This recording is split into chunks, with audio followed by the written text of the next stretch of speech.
क्या बताए थे सर्कल में? दो फॉर्म बताए। एक सेंटर रेडियस डायरेक्ट था उसमें, तो सेंटर रेडियस फॉर्म। अगर किसी सर्कल का सेंटर अल्फा बीटा था और इसका रेडियस आर है, तो इस सर्कल का जो इक्वेशन लिखते थे कैसे लिखते थे? x माइनस अल्फा का स्क्वायर, ये सेंटर वाला अल्फा, और प्लस y माइनस बीटा का square equal to R square. तो आरएचएस में जिसका स्क्वायर है वो रेडियस है, और सेंटर निकालने के लिए ये दोनों को देखते थे हम, इसको जीरो करके अल्फा निकलता था और इसको जीरो करके बीटा निकलता था। ये सेंटर पहला फॉर्म। दूसरा फॉर्म क्या था? General form. ठीक, general form of circle. Circle का जो जनरल इक्वेशन होता है वो होता है इस प्रकार से। यदि जनरल फॉर्म है तो वो इस फॉर्म में होता है, मतलब सर्कल के इक्वेशन में एक्स स्क्वायर वाई स्क्वायर का होना जरूरी है, दोनों का कोफिशिएंट सेम होता है। जैसे अगर यहाँ 2y स्क्वायर हो जाए तो सर्कल नहीं बनेगा, x square and y square दोनों सेम तभी बनेगा। ठीक है, तो ये सर्कल का इक्वेशन है, जनरल इक्वेशन है। इस टाइप का अगर इक्वेशन दिया रहेगा तो सर्कल का सेंटर का फॉर्मूला बताए थे निकाल करके। ये वाला जो g है जो x में लगा हुआ है उसमें माइनस लगा देते हैं, और ये जो f है उसमें भी माइनस, ये सेंटर होता है। और रेडियस का क्या फॉर्मूला था? Root under g square plus f square minus. यहीं तक हम आए थे। सर्कल का एक सेंटर रेडियस फॉर्म और दूसरा जनरल फॉर्म। ठीक, तो क्वेश्चन लिखिए, find centre and radius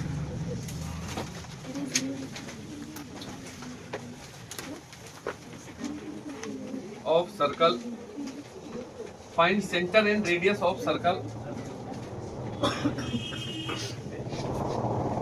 x square plus y square plus 2x is equal to 0। Find centre and radius of circle x square plus y square plus. अब ये किस form में है? तो इस फॉर्म में है ना। होल स्क्वायर के फॉर्म में अगर रहता तो डायरेक्ट आंसर था। तो इसमें पहले तुम ये देखो कि g क्या है। x का जो कोफिशिएंट होता है वो क्या होता है? 2g, g नहीं 2g। इस क्वेश्चन में 2g इज इक्वल टू 2, इसलिए g इज इक्वल टू 1। ठीक है, g निकल गया? g नहीं निकल गया ये g का वैल्यू। ठीक है, f क्या है? नहीं है। y का टर्म क्या है? है ही नहीं ना, f 0 हो गया, और c का टर्म भी नहीं है तो c भी 0। तो सेंटर का फॉर्मूला क्या होता है? Minus g minus. अब इतना कैसे बता रहे हैं क्योंकि कई लोगों को नहीं आता है एक बार में, जिनको आ गया है वो कोई बात नहीं है। तो -1 एंड f तो 0 है। रेडियस क्या होता है? Root under g square plus f square minus f और c दोनों 0 है, खत्म। तो g स्क्वायर 1 का स्क्वायर का रूट 1 ही होगा। तो ये हो गया सेंटर। और तुमको सेंटर रेडियस निकालते वक्त एक्स स्क्वायर और वाई स्क्वायर के कोफिशिएंट को 1 कर देना है, अगर 1 नहीं रहेगा तब। पता है ना, तो ध्यान रखना है जब भी इस टाइप का क्वेश्चन हो। लिखिए, दूसरा लिखिए, एक दो और बना लेते हैं। सेंटर रेडियस से निकालना है 2x square plus 2y square minus 8x plus 6y plus 4 equal to 0। सबसे पहले क्या करोगे? 2 को कॉमन लेंगे। जब एक्स स्क्वायर और वाई स्क्वायर का कोफिशिएंट 1 हो जाएगा तब हम वो फॉर्मूला लगाएंगे। 2 निकाल के उधर 0 की तरफ लेके चले जाओ।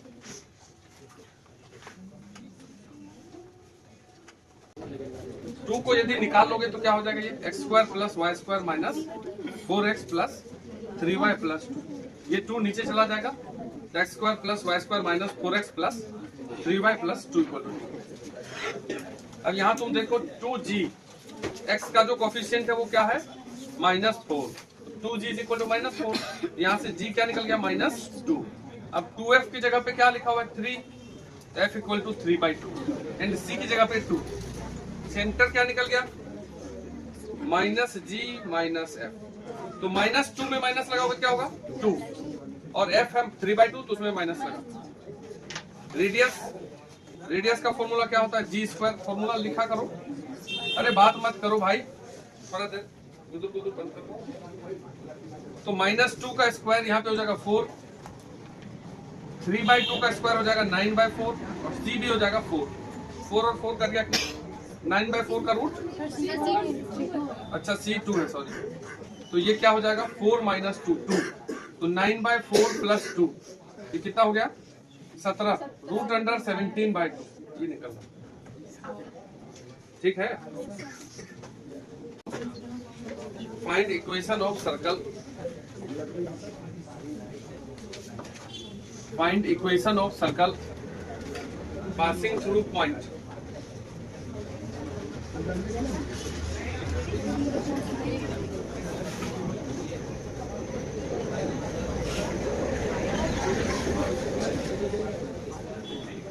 अरे लिखो find equation of circle passing through point. देखो सामने एक सर्कल लिखना है जो कि पास कर रहा है पॉइंट 41,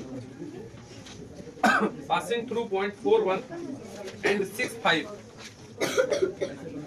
एंड 65।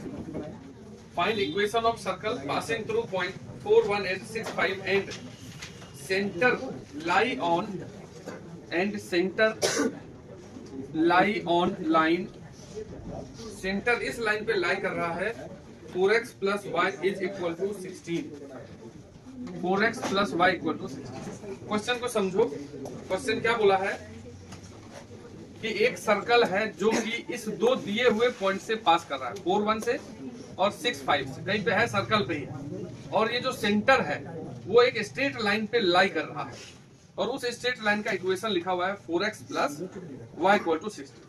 समझे बात को? बस इतना डेटा है। और इस सर्कल का इक्वेशन तुमको अगर थोड़ा बुद्धि लगाने आता है, स्ट्रेट लाइन भी पढ़े हैं, तो हम आधा तो जरूर पहुंच सकते हैं। एक बार 2 मिनट सोचो। चलिए देखो इधर, मान लो कि सेंटर एच के है या कुछ भी अल्फा बीटा है। चलिए let centre is alpha beta. Alpha beta किस पे लाई कर रहा है?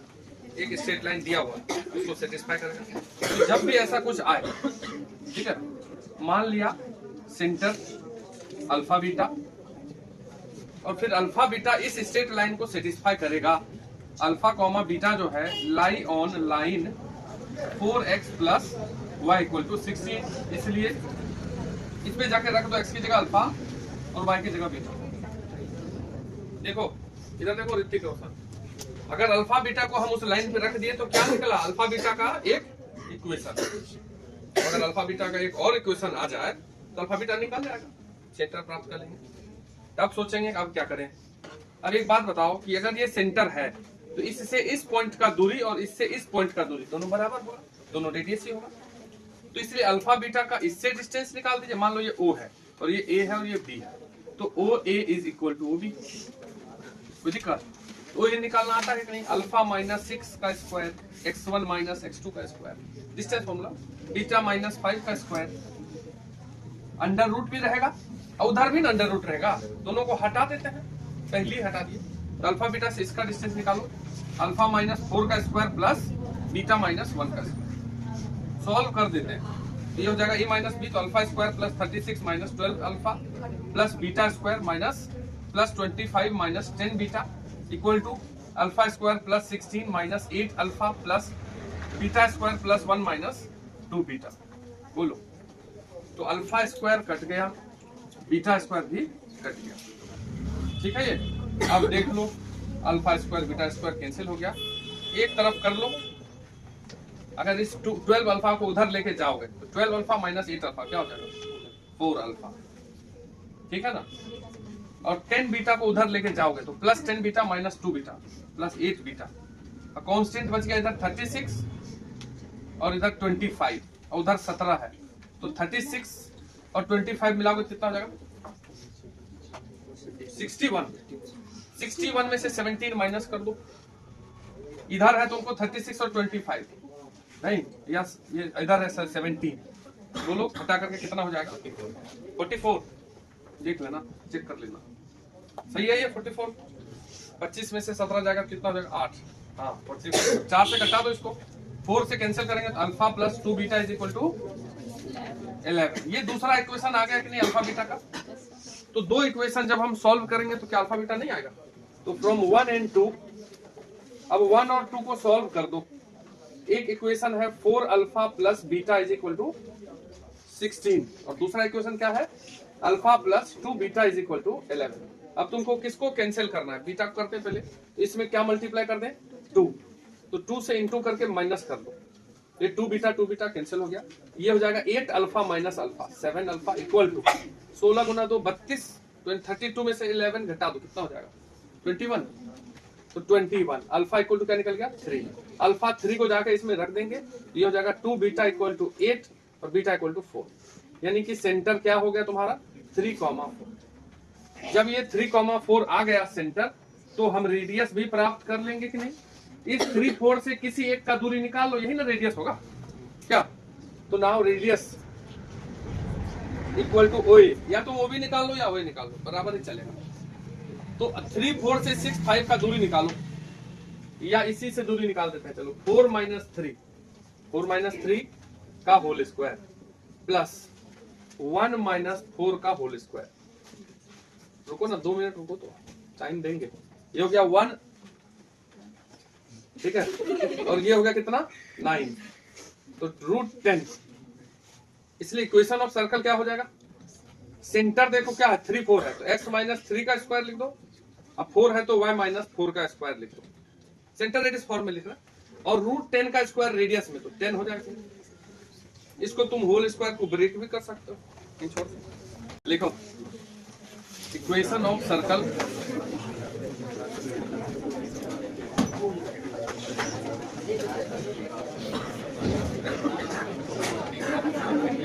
अब देखो जैसे ही गप करते थोड़े सब अपने गप करने लगे, क्या लिखा हुआ देखो इन डायमेट्रिक फॉर्म, ये इंपॉर्टेंट है, डायमेट्रिक फॉर्म ऑफ सर्कल, ठीक है, अगर कभी सर्कल में ये डायमीटर है और इस डायमीटर का एंड पॉइंट दिया रहे, इधर देखो बात को समझो इधर, अगर ये डायमीटर है और डायमीटर का एंड पॉइंट दिया हुआ है तो इस सर्कल का इक्वेशन कैसे लिखते हैं, ये है बात। डायमेट्रिक फॉर्म ऑफ सर्कल का मतलब होता है if end point of diameter are given, अगर ये डायमीटर है, डायमीटर समझते ही है क्या होता है, क्या होता है diameter, longest chord of circle is diameter, chord जो सबसे बड़ा, कॉर्ड क्या होता है, कॉर्ड होता है अगर कोई लाइन सर्कल को 2 जगह काटे, एक यहाँ और यहाँ, कहीं 2 अलग अलग पॉइंट पे, तो उसको कॉर्ड बोलते हैं, और कॉर्ड किसी भी कर्व में होता है, सर्कल में नहीं होता, जैसे ये पैराबोला है और पैराबोला को 2 जगह ये लाइन काट दिया, ये पैराबोला का कॉर्ड हुआ, ये बात नहीं जानते बच्चे,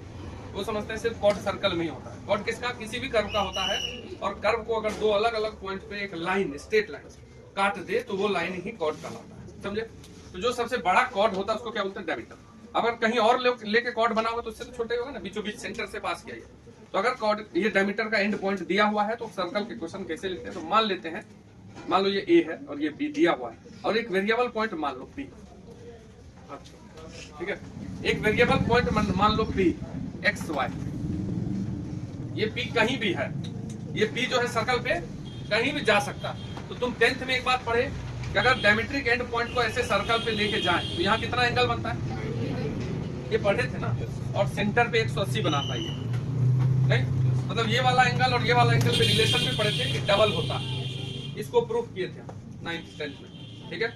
तो अगर हम इस P को कहीं भी रखें, यहाँ भी रखोगे तो ऐसे मिलाओगे तो 90 ही बनेगा, तो यहाँ पे ये बात क्लियर है कि PA का स्लोप जो है, slope of PA into slope of PB -1 होगा, क्योंकि 2 परपेंडिकुलर लाइन के स्लोप का प्रोडक्ट क्या होता है, M1 इंटू M2 -1, अगर 2 लाइन परपेंडिकुलर है तो उनका प्रोडक्ट स्लोप का -1 होता है, M of PA into M of PB is equal to -1। अब PA का स्लोप कैसे निकालोगे, तो P से A का स्लोप निकालना है, तो y2 माइनस y1, तो y minus y1 upon x minus x1, ये निकल गया इसका स्लोप, इनटू PB का स्लोप, तो y minus y2 upon x minus x2 is equal to -1, स्थिर रहना।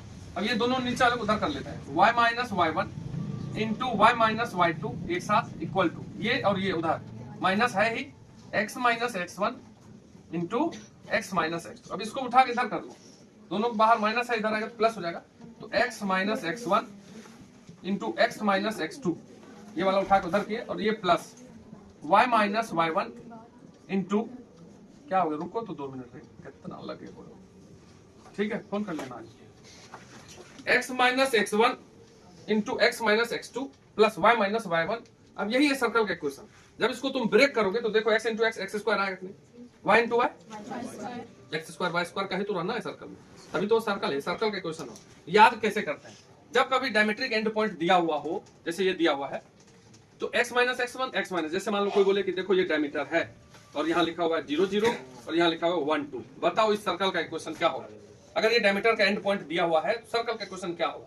तो x कोऑर्डिनेट ये 0 है पहला, तो लिखो x माइनस 0 इंटू ये वाला x माइनस 1, ये x वाला लिख दिया दोनों, x minus x1 into x minus x2 plus y minus y1 into y minus y2 equal to 0। इसको सॉल्व करेंगे तो हो जाएगा x into x minus 1 plus y into y minus 2 equal to 0। ये सर्कल का इक्वेशन। इसको break करेंगे तो x square minus x y square minus 2y equal to 0। यही हो गया सर्कल का इक्वेशन। समझे बात अपने? तो एक बार इसको अच्छे से लिख लीजिए।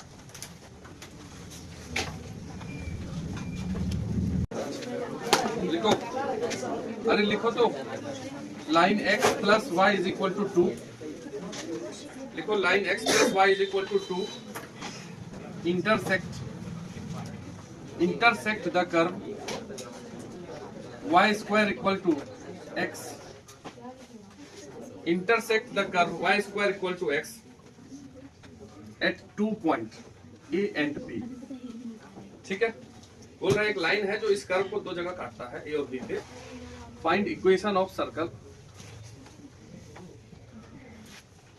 ठीक है, with AB as diameter. AB को डायमीटर मानते हुए एक सर्कल लिखना है। क्वेश्चन समझो, अगर तुम parabola y square equal to x curve की बात करो तो हम बोल दिए थे जब क्वाड्रेटिक पढ़ाते थे, तो अगर किसी एक पे स्क्वायर हो, y पे हो चाहे x पे, तो वो पैराबोला बनता है।